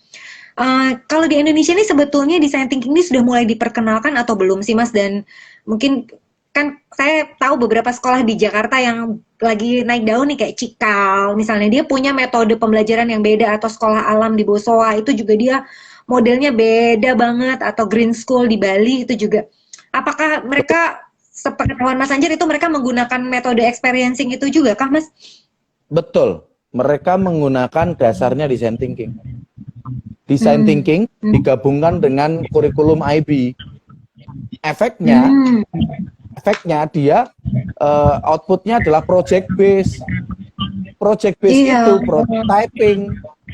prototyping, ya. Jadi misalnya Green yang di Bali itu, sekolah Green yang di Bali. Iya, Green School. Itu misalnya, Green School itu ditanya, oke, climate change education-nya mereka apa? Misalnya mereka langsung ngomong gini, oke, Anda tahu nggak jejak karbon? Aku loh ngerti jejak karbon. Aku jadi jejak karbon itu kenapa orang gemuk itu jejak karbonnya tinggi gitu? Iya. Aku tuh nggak ngerti gitu. Kenapa orang makan daging dengan makan sayuran itu jejak karbonnya lebih tinggi orang makan daging? Iya. Bahkan kata-kata jejak karbon saja saya itu baru sadar tuh setelah lulus Vanlit. Coba bayangkan. Iya. Dari situ saya bisa memahami ada hal-hal yang kita keliru gitu. Nah, di Green School itu ditanya jejak karbonnya apa, terus dilihat apa saja akar masalahnya dilihat. Salah satu akar masalahnya yang memunculkan itu faktornya adalah dari rumah tangga. Jadi limbah domestik seperti minyak goreng, minyak goreng itu juga bermasalah. Nah, akhirnya mereka melakukan tindakan apa? Setelah mereka mendefine masalahnya, mereka mengidekan beberapa ide. 3 ide, salah satunya adalah mereka mengumpulkan menjadi pengepul minyak goreng bekas. Untuk apa? Untuk dijadikan sabun cuci piring. Nah, prototipenya mereka membuat sabun cuci piring. Sehingga anak-anak itu belajarnya bukan, gimana ya supaya minyak jadi sabun. Enggak dihafalin langkahnya, tetapi dilakukan. Kalau dilakukan, aku sangat yakin kok nggak usah dihafalin. Oh ya, saya punya pengalaman ini. Loh kok bisa itu? Oh ya, karena ini. Mereka kan lebih ahli, itulah critical thinking di situ. Tapi payungnya adalah design thinking, didesain kan? Supaya anak-anak itu punya output. Outputnya apa? Untuk mengurangi jejak karbon atau mengurangi limbah domestik. Salah satunya prototipenya itu menjadi sabun cuci piring. Oke. Itu dikembangkan di juga. Kan banyak ya sekarang Jakarta udah mulai tuh sekolah-sekolah konsepnya memang jauh beda, walaupun harganya juga jauh beda ya dengan sekolah Cikal itu mahal banget loh Mas. Kan kita juga kiblatnya tuh salah satu pendidikan terbaik di dunia itu Finlandia, di mana dia memang sudah dari sejak dini mengajarkan tentang tadi itu. Apa sih Mas, kalau Mas Anjar sebagai pendidik melihat luarannya, bedanya anak yang memang belajar design thinking dengan anak yang belajar ya mungkin 1-2 lah ya, konvensional, setengah design thinking kan. Sekarang tuh ada, nanti aku ke kurikulum Merdeka lain lagi sih, tapi maksudku ada beda, apa beda yang paling kelihatan dari 2 tipe ini Mas? Oke, bedanya adalah kalau pembelajar Indonesia tuh impact-nya untuk diri sendiri. Kalau pembelajar luar negeri itu impact-nya untuk kolaboratif. That's all. Kalau ke sekolah kita sudah sampai pada tahapan kolaboratif, aku ngalah ke koncoku dan aku malu kalau koncoku kalah jauh, itu berarti Anda sudah masuk pada design thinking. Tapi nak bodoh amat, kowe jan pekok gitu ya, tak tinggal, aku ranking siji. Itu sebabnya dari dulu saya ketika aku kurang ngerti ya, aku neng Vanlit kita ya rankingnya loro dari bawah ya. Tapi maksud saya gini loh, ada orang-orang yang sebegitu tinggi gitu ya, tapi ya bodoh amat dengan teman-temannya yang nggak bisa. Iya. Di situ saja saya sudah melihat ada design thinking yang salah di situ, pembelajaran yang salah, output pembelajaran yang keliru. Bagi orang-orang, loh kita tuh manusia sosial gitu. Harusnya ada kolaboratif, harusnya ada empati untuk, oh ya, koncoku raiso. Piye carane supaya koncoku iso? Aku lho iso nerangke. Ning piye carane supaya nah itu satu. Yang kedua, ada lagi. Yang kedua adalah ketika dia ngomong impact, tadi kan pertama selalu impact ya, selalu berimpact. Iya. Yang kedua, apakah anak-anak lulusan kita itu atau profil-profilnya apa pembelajar Indonesia itu dia bisa apa ya, bisa adaptif atau tidak? Ya, ngerti. Adaptif itu loh, adaptifnya gini. Oke, coba terangkan ini dalam konteks yang seperti ini gitu. Mau diwolak-walik, mau backtracking atau foretracking gitu ya, sama aja. Kamu bisa karena kamu ngertinya prinsip. Iya. Tapi kalau nak apalan, kon malik, coba Pancasila, sekosila 5 coba. Orang kan bingung, mesti ngurut ke sih. Nah itu karena apalan. Tapi kalau dia tahu prinsip, dia adaptif. Nah itu aja. Jadi orang Indonesia memang punya pendidikan Indonesia ya, menurut saya masih jauh tertinggal karena outputnya masih output yang hafalan gitu ya, bukan output yang pemahaman. Jadi kalau istilahnya anak sekarang tuh nggak gampang baperan ya Mas ya, kalau di challenge orang. Karena kan gurunya juga nggak baperan gitu, karena guru tuh kalau di challenge anak muridnya nggak gitu tuh baper biasanya gitu kan. Ini harusnya prinsipnya kolaboratif dan adaptif. Oke. Aku mau nanya lanjutnya nih Mas. Kan sekarang ada kurikulum merdeka. Aku tadi karena mau siap-siap IG ini, aku baca-baca lah tuh kurikulum merdekanya Pak Nadiem Makarim ini kan. Kemudian aku tanya-tanya juga sama ponakanku yang sekarang lagi SD itu, mereka belajarnya dengan cara tematik. Nah, Mas Anjir nih sebagai seorang pendidik pasti pernah mengamati deh perkembangan model pelajaran tematik, kurikulum merdeka. Ini menurut Mas Anjir sudah mendekati nilai-nilai itu atau sebenarnya asal ada aja dulu gitu? Karena kan aku lihat kayak tren gitu ya Mas ya, kadang-kadang ya udah kita bikin deh gitu, tapi sebenarnya nggak benar-benar serius gitu mengadaptasi itu gitu. Boleh komen nggak Mas soal itu? Ya, apa ya, kalau bicara kurikulum itu kan kita sebenarnya apatis ya, dengan ganti menteri mesti ganti kurikulum gitu. Iya itu. Ya, tapi memang Nadiem Makarim ini cukup baik ya dalam hal, karena kan dia didikan Harvard gitu, dan dia punya konsep yang cukup Eropa lah ya. Kalau kita bicara apakah punya local wisdom gitu ya? Ya enggak, kalau menurut saya ya enggak gitu, karena local wisdom ya susah gitu. Tapi di satu sisi sebenarnya dia mau apa? Mau progres kan? Dia mau mengejar progres. Nah, tematik itu kita menyebutnya K13, kurikulum 2013. Itu tematik. Itu sebenarnya langkah maju untuk memahami satu tema dari sudut pandang yang berbeda. Contoh, kedokteran bisa nggak dilihat dari sudut pandang ekonomi? Bisa. Bisa nggak dilihat dari bisa nggak dilihat dari sudut pandang misalnya geografi? Ya penyakit kepulauan sama penyakit kota besar beda gitu. Berarti kan sudut pandangnya beda, tapi bisa dilihat. Nah, sama nih, konsep tematik adalah seperti itu. Sedangkan yang kurikulum merdeka ini lebih ngeri lagi. Kurikulum merdeka itu biasa disebut dengan kurikulum prototype. Ini apa namanya, sesuatu yang menurut saya menarik juga ya.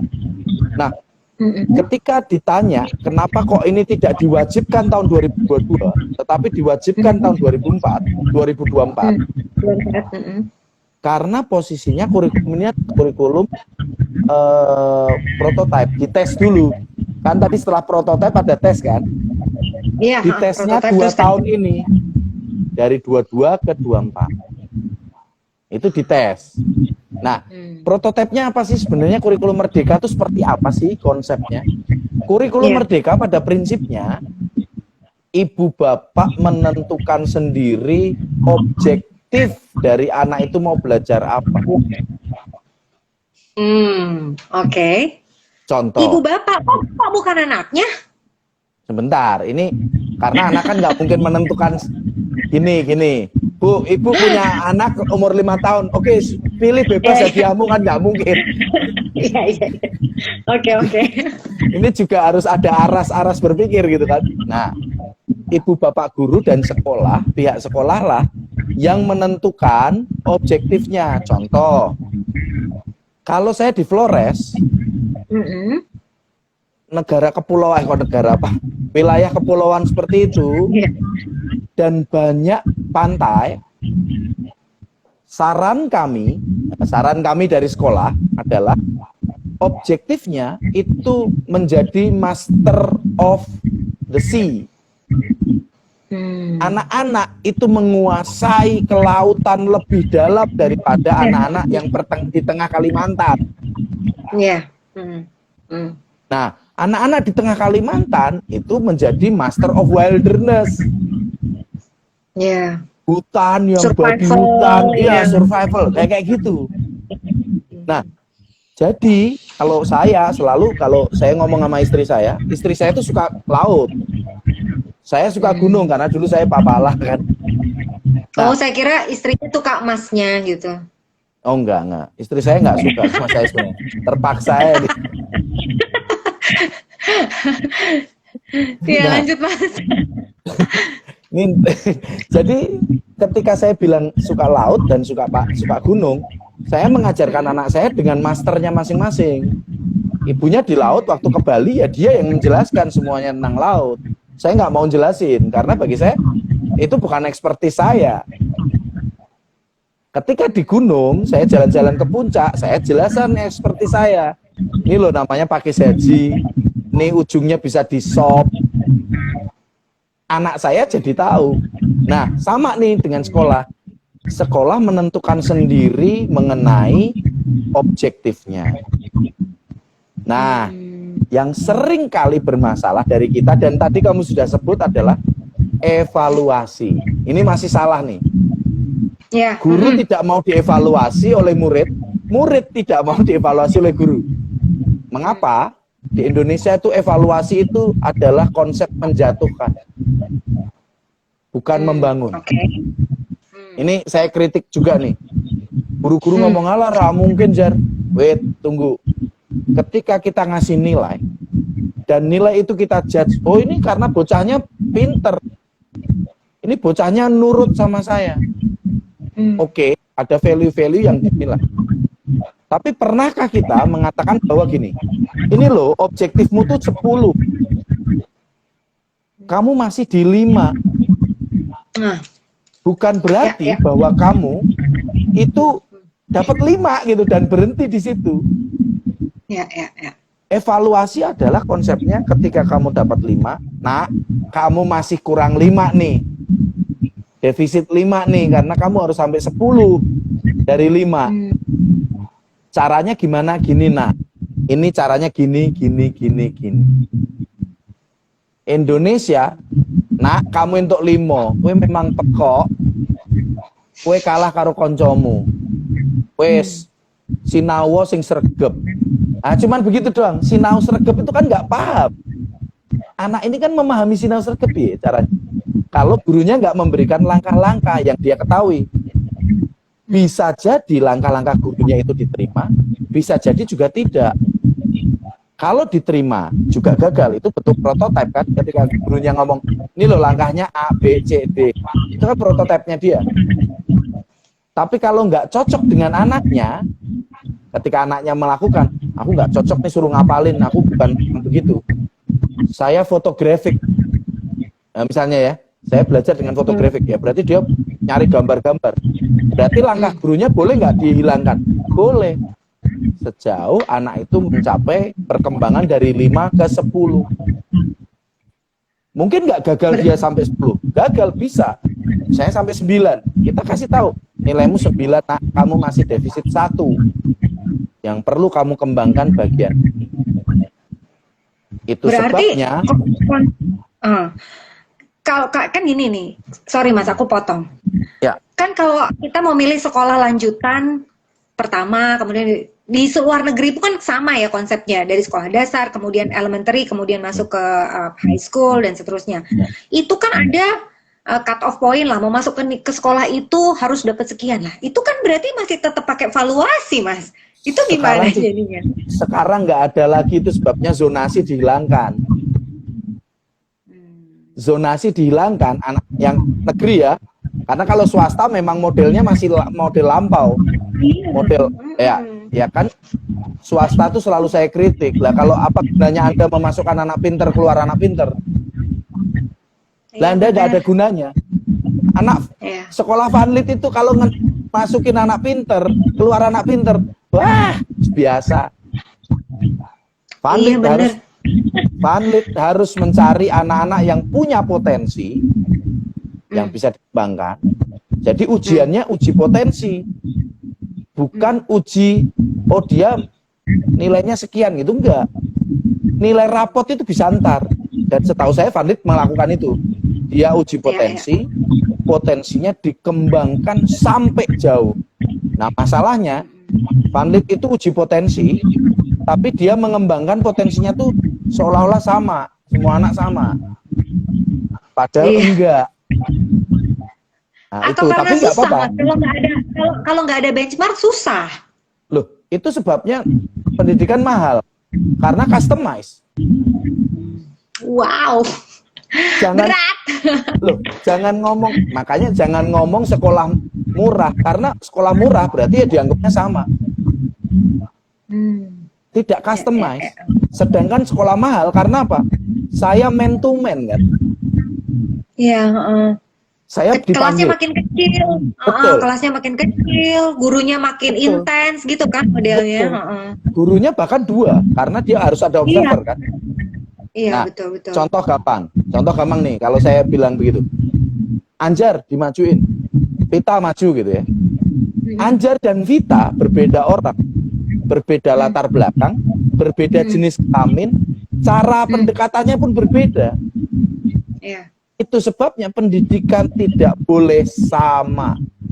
Itu penekanan saya. Loh, Pak, berarti gila dong jadi guru berat. Itu dia. Makanya kalau guru digaji kecil, kita nangis. Kenapa kok guru dijadikan kecil? Ya karena posisinya menjadi sulit gitu untuk bisa bisa mengembangkan diri. Nah, ini pertanyaannya Om Ho, saya jawab nih. Bagus Om. Iya.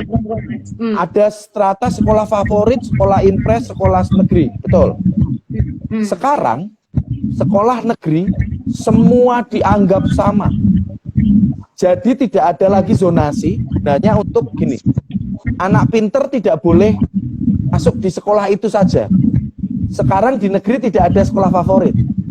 Karena masing-masing sekolahnya punya anak yang best. Jadi contoh misalnya Mbak Vita ternyata lanjut nih di sekolah SMA 36 gitu. Padahal 36 sekolah dulunya nggak bagus gitu ya. Tapi karena masuk Mbak Vita bagus gitu ya. Ya udah, dia sering menang nih, Mbak Vita sering maju ya. Jadi Anda menjadi ini. Nah, yang paling sulit dikelola adalah swasta. Cuman Nadiem pinter juga. Swasta itu akan favorit kalau dia memang mengembangkan dan terlihat output dari lulusannya itu seperti apa. Kalau outputnya bagus, pasti orang banyak mau masuk situ. Iya. Sekolah swasta boleh menentukan harganya sendiri. Kalau dia sudah tahu bagus, pasti harganya mahal. Karena dia pasti akan menambah SDM untuk apa? Untuk bisa menekel satu rasio perbandingan guru murid. Ya. Nah, itu yang lalu kemudian jadi beda ya. Aku curious Mas. Kalau gitu Mas Anjar nih anti UN apa pendukung UN berarti? Berarti anti UN dong ya? Saya anti UN karena gini, bukan. Nah, gini. Wait. Ujian nasional boleh. Dalam kerangka kebersamaan waktu. Tetapi tidak dalam rangka kebersamaan konten. Lihat, mengapa saya begitu ya? Wong tengah Kalimantan, tengah pulau Kalimantan gitu ya, diuji hewan laut terdalam. Ya. Pernah ke laut aja nggak pernah kok ini ya loh. Kenapa kamu memaksa gajah untuk menanjak pohon dan monyet berenang gitu? Paham ya maksud saya? Pendidikan tapi kita kan anak Kalimantan ini kan suatu hari boleh pindah ke tempat lain, Mas. boleh, perlu tahu iya, tetapi menjadi master di situ tidak. Yes. Ya. Contoh. Oke, ngerti. Saya perlu tahu nggak kedokteran? Perlu. Tapi karena saya posisinya bukan dokter ya, saya nggak perlu. Oh ya, aku panas nih. Orang harus tahu kan? Oh ya panas. Gimana cara ngeceknya panas? Kan harus tahu gitu. Simptom-simptom sederhana harus tahu. Pengetahuan sebagai pengetahuan biasa boleh, tetapi tidak perlu diujikan. Kenapa? Karena uji itu adalah uji kompetensi kan. Anda menguji kompetensi. Iya. Aku baru aja nulis kompetensi di sini, jadi kayaknya udah nyambung. Karena aku mau pindah dikit nih, ternyata udah hampir 1,5 jam loh, Mas. Jadi, iya. Jadi aku tuh pengen share juga karena ternyata Mas Anjar ini juga memperkenalkan sebetulnya design thinking ini bisa dirangsang untuk karyawan. Nah, ketika bicara kompetensi itu kan jadi kayak gitu ya. Tadi ngomongin tentang si anak kerja di bidang A misalnya kayak gitu. Kemudian misalnya bicara profesi ya, ada yang jadi lawyer, ada yang jadi dokter dengan kompetensinya masing-masing. Nah, ini aplikasinya kemudian di mana nih, Mas? Semakin mendalami profesinya atau semakin meluaskan wawasannya atau apa nih jadinya di situ? Semakin mendalami kapasitasnya. Design thinking ini akan memperkuat kapasitas dari orang tersebut. Contoh, saya kapasitasnya misalnya filsafat begitu ya. Konsep filsafat misalnya, saya cukup kuat gitu. Nah, lalu design thinking ini saya gunakan dalam konteks filsafat. Nanti akan kuat. Itu sebabnya ketika misalnya Mbak Vita kuat di kedokteran, Mas Hoho kuat di pajak gitu ya, finance gitu ya. Saya boleh masuk tetapi tidak boleh mendalam banget. Mengapa? Karena pasti saya kalah. Ini bukan masalah kalah menang, tapi maksudnya gini, bahwa saya ketika punya profesi bekerja di satu unit, itu sebabnya unit dalam sebuah organisasi itu fokus, tidak pecah-pecah. Organisasi yang sehat tidak boleh memiliki dua posisi yang dipegang oleh satu orang. Kenapa? Akan menyulitkan. Itu kalau di SDM kan, pelajaran SDM dikatakan bahwa organisasi Anda tidak sehat jika satu orang memegang dua posisi. Mengapa? Karena Anda tidak master di situ. Anda tidak ahli di situ. Anda main mediocre, bukan main ahli gitu. Berarti Padahal kalau orang dengan design thinking sangat respect terhadap kompetensi dan profesi orang lain ya, itu beda mungkin ya. Jadi dia bukan berani challenge tanpa dasar, tapi respect terhadap keahlian seseorang itu gitu ya. Betul Nah, Mas, kalau di kultur karyawan, gimana ya kita mau ngajak, ayo dong lebih kreatif. Aku terus terang, Mas, aku punya tim berlima gitu ya. Aku kadang-kadang udah sampai di level yang mentok ide gitu. Aku udah tanya-tanya, kadang-kadang ngundang orang baru, ayo ngobrol dong, brainstorming, ya kan istilah zaman sekarang tuh, brainstorming gitu. Tapi ternyata tuh nggak keluar ide yang menurutku sampai ke prototyping gitu ya. Kadang bahkan mungkin co-creation pun enggak gitu. Jadi kadang-kadang karena sudah terlalu kita punya KPI, harus meet itu gitu. Gimana ya caranya supaya kita terbangun gitu kalau dalam konteks bekerja ya, Mas ya? Oke, saya coba dengan kacamata saya ya, karena kan saya tidak mungkin menyamakan semua lingkungan kerja ya. Ya. Saya coba ambil prinsipnya. Prinsipnya begini, apakah pekerja-pekerja yang dimiliki oleh kita semua, maksudnya kita punya tim gitu ya, itu punya kemampuan untuk mendeteksi fenomena. Mendeteksi fenomena itu gini, ya udah suruh duduk, anteng, lihat gitu ya. Kalau di mindfulness itu kan kenapa orang disuruh diem supaya amigdalanya tuh tertutup katanya gitu. Katanya, ini saya hanya belajar itu ya. Jadi supaya apa? Supaya tidak terdistrupsi gitu. Ya. Benar ya? Nah, kalau bicara mengenai memahami fenomena, coba cek nanti timnya Mbak Vita, coba suruh untuk melihat fenomena yang ada. Misalnya contoh mau bikin sebuah proyek apa begitu ya. Kan ada tujuannya ya, ada tujuannya ya. Backtrack dulu, tujuan itu sebenarnya untuk apa? Tertrigger oleh apa? Nah, triggernya tadi suruh diteliti dulu. Tanpa judgement, yang empathize tadi. Jadi main Susah empathize tuh, dulu. Nah, jadi gini. Contoh, saya enggak tahu ya. Misalnya kita ngomong COVID aja deh. Mbak Vita dokter ya.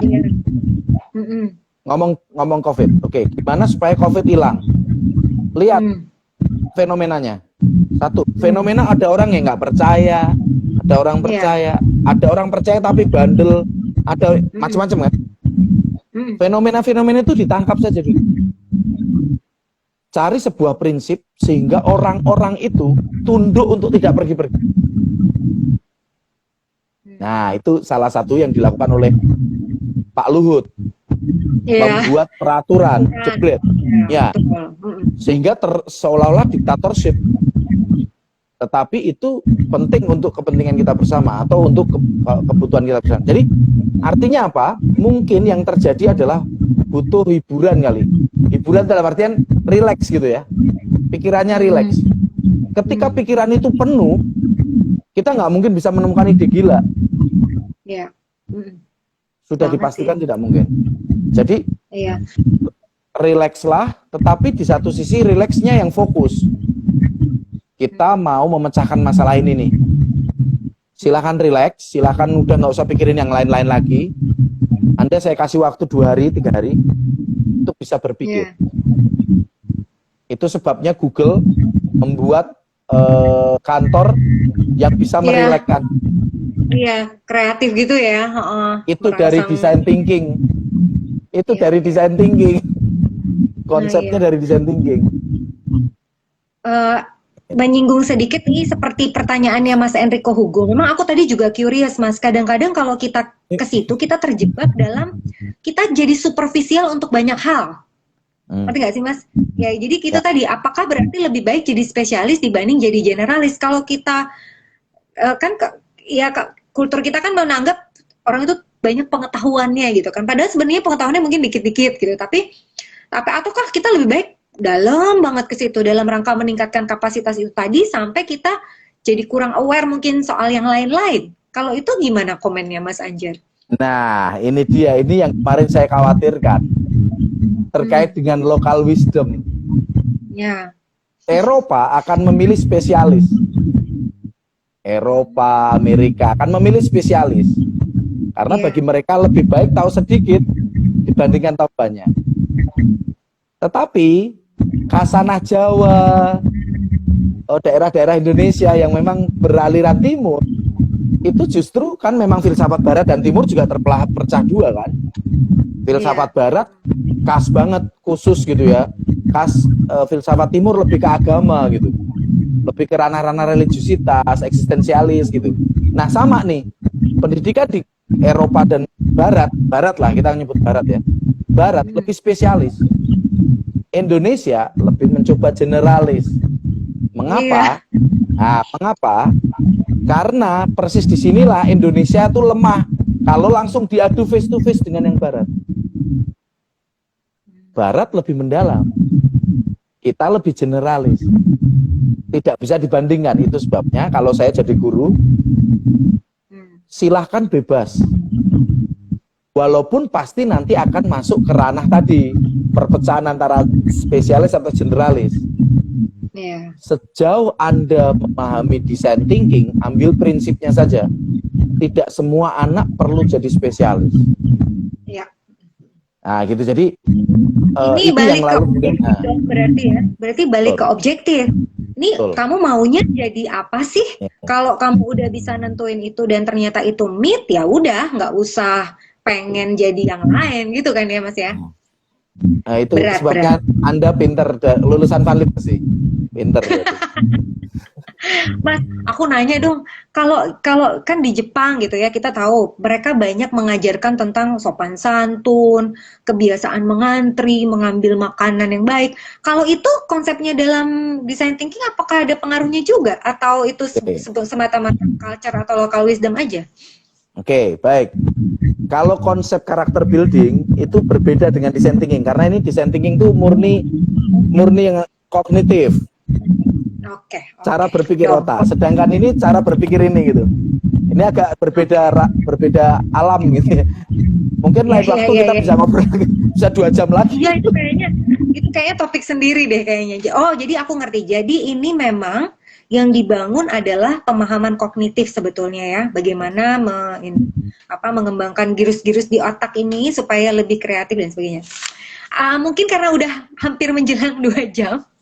Aku punya beberapa pertanyaan pamungkas aja supaya yang nonton juga nanti mungkin Pak Pres atau Hipavali yang lain pengen bikin sesi kedua bersama Pak Anjar Dwi Astono, bisa loh kita request ya. Pedagogi yang lainnya. Kalau gini aku mau nanya nih. Menurut Mas Anjar, pertanyaan pamungkasku. Belum pamungkas nih, kedua. Ada batas usia nggak orang belajar untuk design thinking? Boleh nggak sampai bapak ibuku yang udah 70 tahun masih bisa belajar design thinking nggak? Bisa, tapi ranahnya berbeda. Karena kan kognisi sendiri kan punya kronosnya. Ini kalau kita baca yang lain konsep kronos ya. Kronosnya kan ada kayak kalau di orang manajemen nyebutnya product life cycle gitu ya. Yang grow terus kemudian mature kan turun. Nah, memang agak sulit ketika sudah berumur gitu untuk memahami ini. Karena kan kebiasaannya udah yang lampau gitu. Tetapi tetap bisa. Ayah saya sekarang ini dalam konsep ya, lalu kemudian saya tanya itu, kenapa Bapak jadi petani yang biasa-biasa saja? Kenapa nggak luar biasa? Coba cek yang lain. Nah, sekarang Bapak saya jadi direktur bank sampah di Samigalo.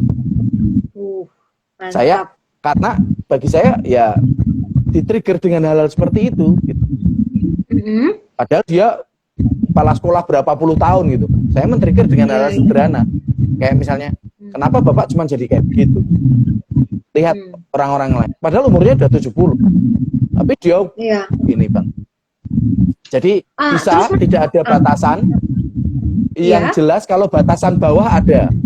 Batasan bawah adalah ketika anak sudah mulai bisa diajak berpikir. Berbeda-beda. Mbak Vita mungkin umur 2 tahun bisa diajak berpikir. Saya baru umur 16 tahun bisa diajak berpikir. Bisa ya aja. Beneran loh. Gitu ya. Tapi aku sorry tadi ada yang ketinggalan dikit. Tadi kan sempat nyebut soal beberapa sekolah yang kayak misalnya gini. Harvard gitu. Nah, identik dengan sekolah-sekolah yang kenapa sih lulusan Harvard itu setelah aku lihat-lihat emang oke lah, walaupun ada yang drop out gitu ya misalnya, atau lulusan MIT, kok mereka terbentuk banget ya kreatifnya? Apa sih sistem pendidikan mereka yang beda banget sama kita itu? Kenapa sih Mark Zuckerberg dan teman-teman itu kok bisa gitu ya? Atau Nadiem lah yang nyampe ke Indo ternyata juga bikin sesuatu yang beda gitu. Itu kenapa sih Mas? Penasaran kultur pendidikan. Kultur pendidikan ratusan tahun itu menghasilkan kan mereka sharpen terus ya, mempertajam kultur itu gitu. Itu sebabnya seringkali kita selalu mengatakan, sekolah yang tua itu pasti punya kultur khas. Harvard, Oxford, mana lagi? Dia pasti punya kultur yang berbeda-beda. Misalnya Sorbonne gitu ya. Sorbonne gitu. Sorbonne bukan di Paris ya.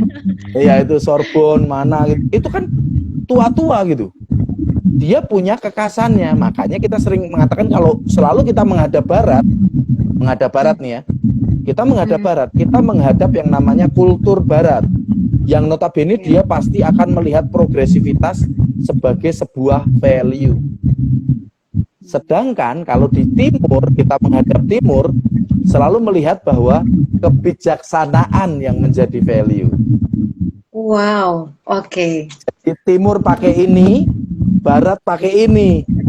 Iya, iya, iya, iya. Makanya kemarin saya pas ditanyain mengenai local wisdom, modern itu persis disitulah. Ini retaknya, design thinkingnya di situ ya, karena design thinking murni ini. Tapi kan nggak mesti orang harus sekolah di Harvard dulu ya, biar punya design thinking out of the box. Di Vanlit, menurut Mas Anjar, kan kita belum ratusan tahun nih. Kita udah ada bekal itu belum sih Mas C? Kalau mungkin Mas Anjar bikin satu sesi khusus gitu. Udah sih, kalau aku lihat udah. Karena kita pernah harus mengajar kan prototyping kan, kamu persiapan dan lain sebagainya kan. Terus kita pernah juga experiential learning melalui apa? Ya. Napak tilas Romo Vanlit. Itu kan kita experiential learning ya, walaupun sekaligus juga social learning. Kita menghadapi orang-orang sekitar gitu ya. Nah, kekuatan Vanlit justru menurut saya kekasannya bukan pada kognitif. Kalau kita kalah dengan Taruna Nusantara, well, absolutely I'm fine. Ya udah, ya. Ya, karena kita tidak hanya itu.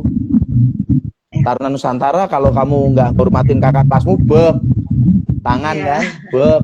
Gitu. Vanlit mungkin tidak ada gitu. Itu yang harus dipahami. Jadi kekuatan Vanlit justru lebih pada kindness gitu, kebijaksanaan, kedalaman rohani yang kita harus kompletorium. Ya Allah, segeralah menolong aku. Pas aku nyanyi itu aku kenceng banget karena emang kayak pengen ditolong gitu. Udah ditolong belum sampai sekarang? Udah ya kayaknya gitu deh. Belum ya tahu gitu lah. deh. Oke, Mas Anjar, kalau aku boleh sedikit recap ya, mungkin malam ini dalam 1,5 jam banyak banget yang kita omongin ya. Tadi pertama dari kreatif, kritikal, kemudian design thinking, kemudian kita mendalami beberapa metode pengajaran, ada transfer of knowledge. Aku tuh jarang loh live sambil pegang bolpen terus nyatet-nyatet tuh jarang. Ini kejadian ya sama Pak dosen, gue kayak disuruh nyatet gitu. Mbak Sinta tadi juga kayaknya nyatet. Jadi ada ampun Doro, ampun. Ada transfer of knowledge, ada exchange of knowledge, ada knowledge acquisition, sama ada knowledge co-creation. Ini menarik karena umumnya kita baru sampai ya di transfer atau kadang-kadang exchange, walaupun gurunya mungkin nggak suka didebat gitu ya. Kemudian tadi kita belajar juga tentang tahap-tahapnya, ada empathize, ada defining, ada ideate, ada prototyping, dan kemudian sampai tested.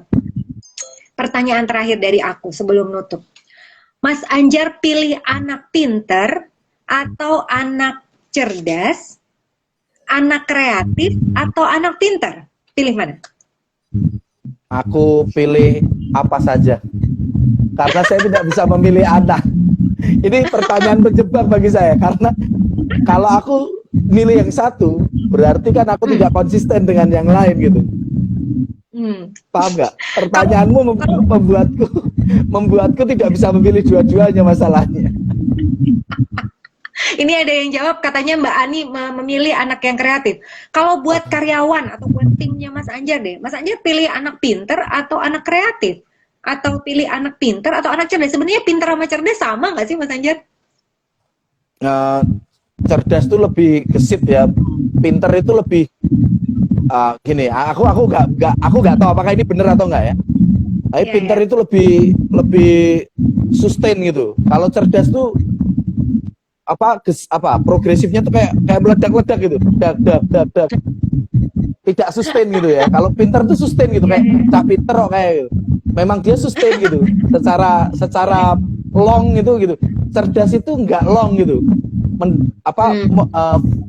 Momentum gitu ya. Momentum aja gitu. Oh, cerdas ya kayak. Ide yang cerdas gitu ya. Bukan ide yang pintar gitu, enggak ada. Ide yang cerdas. Nah, kalau aku milih, ini ketika dipaksa ya, ada Hitler bagi saya. Tapi nggak apa-apa. Saya lebih memilih anak kreatif. Karena dengan kreativitas, dia itu membangkitkan kecerdasan yang terdalam dari seseorang. Menurut saya. Ini jadi contoh. Ini terakhir ya contoh yang saya kasih. Mbak Sinta guru nih. Mbak Sinta bisa melihat anak itu cerdas dari jawaban yang kreatif. Anda menjudge anak pintar bukan hanya dari benar salah, cerdas itu dari benar salah, tetapi dari kreativitas. Anak kreatif itu dia berjalan di antara benar dan salah. Ya, itu yang ini. Itu yang sulit. Jadi dia kayak berjalan di antara, ini menurut orang benar, karena benar juga relatif. Nanti ada omongan yang lain. Salah juga relatif gitu. Dia berada di tengah-tengahnya gitu. Secara kreatif menjawab pertanyaan. Nah, itu sesuatu yang menurut saya ini ya kayak itu aja lah. Yang kerbau ada orang tua sama anak. Kerbaunya pertamanya digandeng. Nah, ngopo kerbau digandeng? Mbok anake dinaikin, anake dionekke wong meneh. Kowe kurang ajar anake. Mbok orang tua kurang ajar, anake kon mlaku. Akhirnya dua-duanya mesake kerbone gitu. Semua pendapat keliru. Tetapi anak cerdas bisa jadi bermacam-macam. Bisa jadi kerbone dikasih gerobak, anak dan bapaknya di gerobak itu. Jadi kayak ini kreatif kan, tidak menyakiti kebo, tidak menyakiti orang tua, dan tidak menyakiti anak. Kreativitas. Jadi kalau dalam kreatif pasti ada muatan kepintaran dan kecerdasan, tapi kalau di anak pintar itu belum tentu ada muatan kreatif itu ya. Oke deh, makasih banyak Mas Anjar, aku belajar banyak juga karena di tempat tim kerja aku juga aku perlu membangkitkan semangat buat selalu bekerja dalam rutinitas, dan aku yakin yang dengerin malam ini juga punya banyak manfaat. Aku harap semoga ini, aduh sayang banget tuh Mas Gepeng baru join, aduh Mas udah dari tadi nih ini aku padahal pengen Raden Gepeng bergabung, saya jadi saya takut Kak Gepeng, mohon maaf kaget. Harusnya tadi sama Mas Gepeng, terus kita bertiga ngobrolin kreatif, karena Mas Gepeng ini aku tahu juga sangat kreatif. Iya, dia sangat, dan bisa menginisiat orang juga untuk membawa kreatif ke mahasiswa-mahasiswanya. Dan dia sekali lagi, nah itu kacamatanya dia tuh. Kacamatanya dua dia. Seru banget. Mudah-mudahan nanti di sesi berikutnya Mbak Sinta mungkin bisa sharing pengalaman ya. Seru deh kayaknya kalau cerita-cerita gitu. Mungkin nanti Mbak Desta kalau masih monitor, kita bisa bikin sesi rame-rame Mbak, sekali-sekali. Ada Mbak Sinta mungkin bisa sharing, atau Mas Gepeng juga mungkin bisa sharing. Terima kasih banyak sekali lagi Mas Anjar, buat semua penontonnya Hipa Valley Talk. Semoga malam ini benar-benar jadi daging buat kita semua. Kita semua bisa mulai menggali ide-ide kreatif untuk menciptakan design thinking. Terima kasih semuanya. Selamat malam. Sama-sama. Bye-bye. Bye.